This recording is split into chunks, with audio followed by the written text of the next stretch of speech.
Good morning. The guidance for 28th of May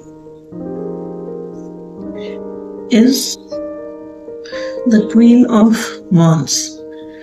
Believe in yourself today.